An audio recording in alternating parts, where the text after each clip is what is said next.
Hey, what's up, NBA fans? My name is Mark Spencer. Welcome back, folks. I'm giving you an exclusive here. We got some breaking news. It looks like Derrick Rose, the superstar for the Chicago Bulls, it looks like he's done for the season.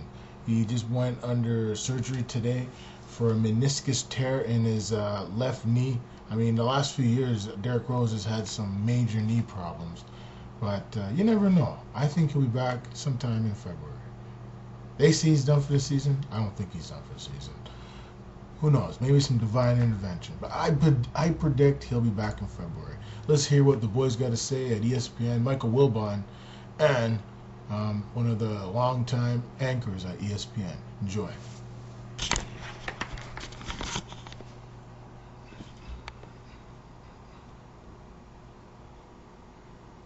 Major knee surgery, one to each knee. How would you assess Rose's future in the NBA? It's a pretty dark cloud. You heard Nick Rudell say this is a doomsday scenario. It is, not just for the club, of course, but for Derrick Rose. So this is a shot in the heart. Now, let me say this. The meniscus tear, even though it will keep him out for the rest of the season, is not a ligament. So the structure of the knee is not affected, the right one now, the same way the left one was with that major surgery 18, 19 months ago. But still, emotionally, how can you know that your legs are going to hold up? Also, we're looking at, in the case of Derrick Rose, and this is what people who've been following Rose's career since high school, semi high school, will understand. He plays and lands and plants and jumps and lifts with such force and such torque that you looked at him when he was a young kid. You looked at him when he was 16 to 17, 18 years old, and you went, wow. And then people began to see it on a national level at Memphis and with the Bulls. How can his legs withstand what he does, the way he plays, and is he going to change? And so you wondered about that after the first surgery. Now you have to wonder about it more. But can he hold up? Can his body do what his game requires him to do physically? And these are questions now which you can't have any way of asking, and it's just there's no way to spin this. There's no way to spin it positively or silver lining to find. I mean, this is devastating news for both Derrick Rose and the Chicago Bulls franchise. You know, he had some nagging injuries this season. I know a sore neck before the home opener, and then he tweaked his hamstring. Production-wise, Michael Rose, 53rd in player efficiency rating among all point guards, 53rd among point guards.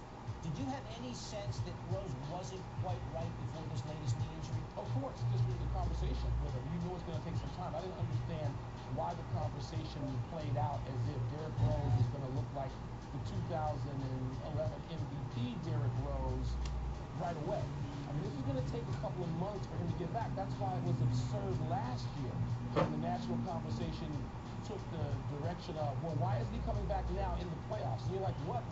I mean, how naive can people be to think you can walk off the street and play NBA basketball at the level Derrick Rose once did? So, yeah, I sat and did a long conversation, obviously for this network, with Derrick Rose on the eve of the season. And he while he thought he was going to come back a little quicker than this, he knew he had to get his game back. You have to find it. There's a rhythm you play with. And Derrick knew he wasn't going to have that right away. And he was starting to have it. You know, in the last couple of games, I mean, he had 6 3-pointers, I think, in a game against Indiana last Saturday night, a week ago Saturday. And then in the first half, I think he had 17 points out in Portland. And you saw Derrick Rose, the old form, vintage Derrick Rose, if you will, starting to emerge. And then he makes that cut, and you see him limp off the court in the same way. Not maybe as dramatically as he had to be helped off the court against Philadelphia in that playoff game in April, 18, 19 months ago. But it was scary reminiscent, and now we wind up finding out that it is a similar, not as serious a result, not a ligament, but nonetheless out for another season. You know Chicago so well. Is Derrick Rose the biggest superstar in that town? Not close. So what does this mean to that city to lose this guy again for another year? Devastation. And being a native of Chicago, and you've got to be a little older to remember. I mean, people in their 20s and 30s aren't going to remember. They see him present, and they know what happened to Gale Sayers. I was a kid and lived it. Gale Sayers had probably one of the great NFL careers shortened dramatically by a knee injury. Injury, I believe, suffered at Soldier Field, but he was, just a preeminent player, and maybe heading toward the status of greatest back of all time with Jim Brown and maybe others. And Gale Sayers had his career cut short. The great Dick Buckets, who, for my money, of Chicago. And Derrick Rose, of course, is a Chicagoan, born and raised, and so is Buckets. Buckets has had his Hall of Fame career cut short to 9 years, I think it was, knee, chronic, knee issues. And so we've seen this, time and time again, and the city was devastated, literally could not talk about it, depressed in April, 18 months ago when Derrick Rose was initially injured and suffered the left knee injury, the ligament torn ACL. And so this is sort of unspeakable. People just have avoided talking about it. I received texts over the weekend from people, season ticket holders, from former players, from people associated with the Bulls professionally and not. And it's just like, I don't want to deal with this. Can't deal with it yet. Hand over head and eyes, not wanting to deal with this because Derrick Rose is not just a member of the Chicago Bulls, he's a member of Chicago, born and raised there. And for anybody from Chicago, people understand how special that is.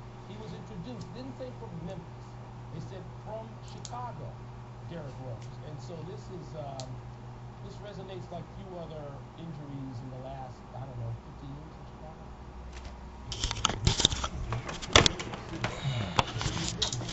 Well, folks, unfortunately, Mr. Rose got hurt once again. He'll be out for another season. I'm hoping he'll be back in February, but we'll see what happens. That's a devastating injury. You just heard from Michael. Another knee injury to one of the game's great players. Hey, do you think the Chicago Bulls will tank it to get Andrew Wiggins? No, I don't think so. I think the Bulls will still be a tough team. They'll probably go out and sign a point guard. They do have Mike James on the roster.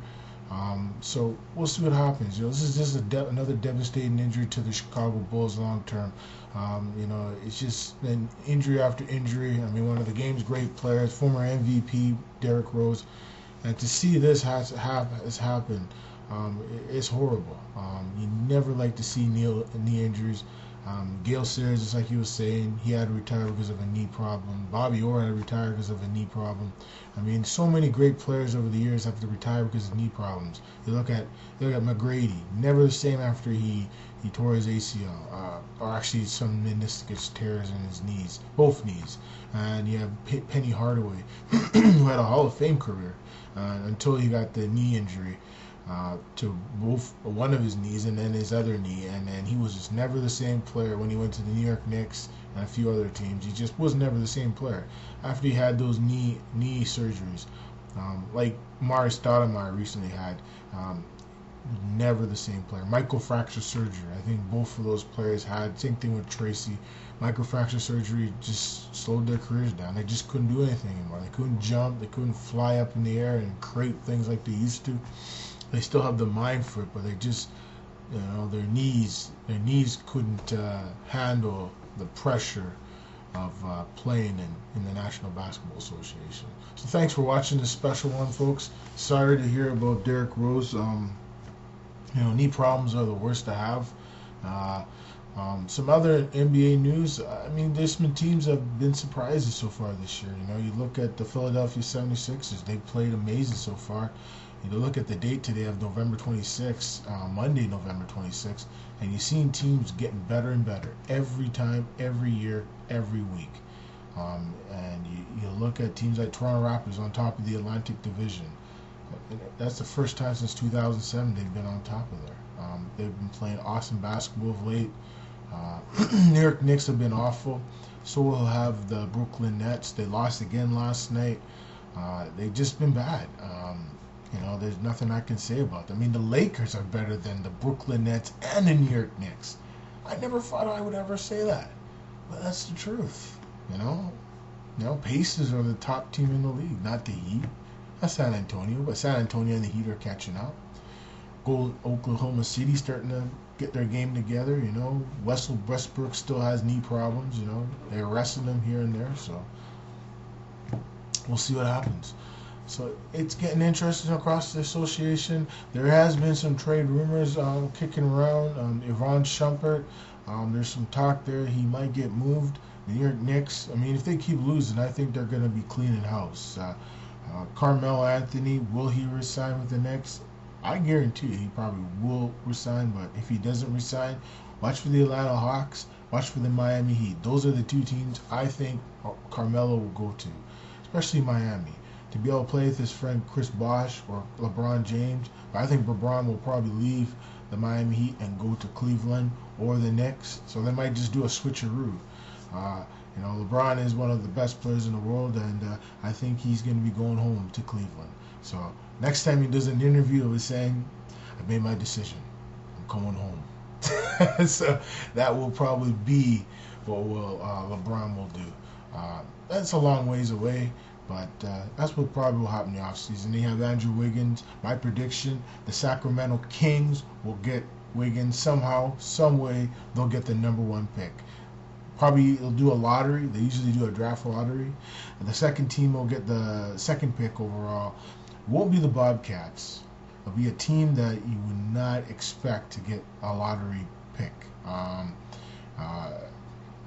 think it will be the Knicks. I think they'll get the second overall pick in next year's draft. I think they'll do a trade to get a draft pick, probably like a 6th-round pick, when they unload a lot of their players off their team. They'll try to get one of those big picks, Marcus Smart or one of those type of players. So the season's still young. Between the Western Conference and Eastern Conference, there's no one team that's better than anyone else. I think the Pacers and San Antonio are the class of the league right now. Miami, of course. I mean, Philadelphia is right in the hunt this season. You look at the Raptors, they're right there. The Charlotte Bobcats, one of the top teams in the NBA this year. The Clippers are looking good. Portland Trail Blazers, how could I say it? They're playing the best they've played since 1999, 2000. Everything I've said in my previous NBA trade rumors is 100% right. I mean, I'm as accurate as it comes. I really studied these teams during the offseason, especially in Summer League. And I saw some of these players play last season. And I really think, even look at Detroit, even though they haven't really won as many games as they should be winning, but don't worry, they'll start winning. You watch, they'll start to catch fire, and they'll win like 10 or 12 games in a row. I mean, they have enough talent there. And watch out for the Wizards. After acquiring Marcy and Gortat, they're starting a trend. Now, I watched them play against the Toronto Raptors. They played a good game against the Raptors. They lost a tough one against the Raps, but they showed in that game that they can play a slow-paced game. They can play a fast-paced game. John Wall, Bradley Beal, they are some of the best young up-and-coming backcourts in the history of the game. When I look at Bradley Beal, he reminds me of Ray Allen. Similar player when he came up with the Milwaukee Bucks. Similar. So when you're looking at, John Wall, he has a combination of, Derrick Rose in him, Magic Johnson, you look at all the others, Penny Hardaway, that's what I compare Michael Carter-Williams to, Penny Hardaway. Similar player, similar style, passing, big guard. He's 6'6", right? Penny was 6'8". So a big guard that can create, can jump, can block shots a little bit, play a little defense. These new type of prototypical power, point guard, forward guards, and the games coming to the NBA nowadays are the real deal. So the games are getting interesting. The rumors are starting to heat up. I've been checking out hoophypes.com, and there is some rumors, kicking with the New York Knicks, the Lakers, the Houston Rockets. I'm hearing Ashik might be on his way out of town. The Raptors, I hear, are interested. The Knicks are interested. The Lakers are definitely interested. There's lots of rumors kicking around. The Utah Jazz, I think they might make a move soon. I mean, they're one of the worst teams in the league. I can't see them tanking it. They have too much pride in that organization. So I think they might make a move, maybe with the coaching first, and then probably make a few trades to improve their situation in the league. I think Jimmer Fredette would be a good fit for Utah. I mean, he's from Utah. I mean, he had he's one of the greatest college basketball players in recent memory. And I'd love to see him go back to Utah, where he's the man. He's the king. He's the man, dude. Since the days of John Stockton and Malone, they could bring someone like a Jimmer Fredette in there to help this team out, even though they have Trey Burke. Trey Burke's still a young guy. You bring in a veteran like Jimmer Fredette, and I think he could really, really help this team out. I just want to say a special thanks to ESPN for a little bit of footage, and I want to say a special thanks to all you guys, and to Derrick Rose. Get well. I hope you're back soon, buddy. Speedy recovery. I don't think he'll be out for the season. I feel in February he'll be back. It won't take that long to heal. He just needs to rest it, really rest that knee, put some ice on that baby, and just a little bit of prayer, and you never know. Miracles do happen. They do happen. A little bit of prayer, a little bit of rest in that knee, and we'll see what happens. The Chicago native will be back. We'll see what happens. So long, folks. We'll see you in the future.